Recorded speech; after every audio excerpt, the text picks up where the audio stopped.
భారతదేశ సంస్కృతి సాంప్రదాయాలను కాపాడాలనే తపనతోనే మేడ్ ఇన్ ఇండియా ఆల్బమ్ ను ప్రవేశపెట్టామని బీజేఆర్ ఈవెంట్స్ అధినేత జ్యోతి కొత్తపల్లి అన్నారు. నగరంలోని మురళీనగర్ లో పలు రంగాల్లో ప్రతిభ కనబరిచిన విద్యార్థులను ఎంపిక చేసి వారికి అవసరమైన అన్ని రకాల శిక్షణ అందిస్తున్నామన్నారు.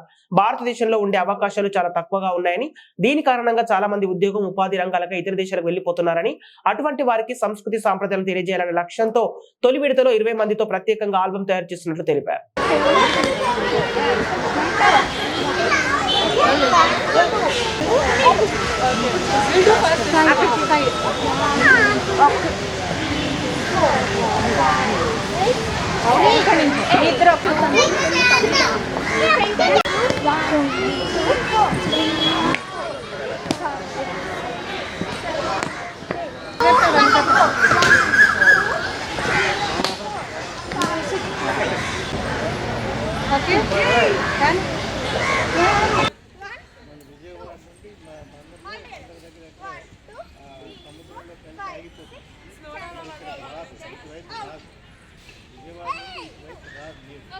నమస్కారం అండి, నా పేరు జ్యోతి కొత్తపల్లి. ఈరోజు నేను ఇక్కడ ప్రాక్టీస్ చేయిస్తున్నాను మేడ్ ఇన్ ఇండియా ఆల్బమ్ కోసము.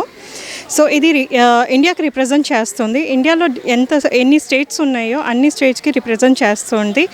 ఇది పర్టికులర్గా ఓన్లీ ఫర్ ద ఇండియా కోసం నేను చేస్తున్నానండి, not for any other cause అయితే కాదు. సో అంటే ఈ రోజుల్లో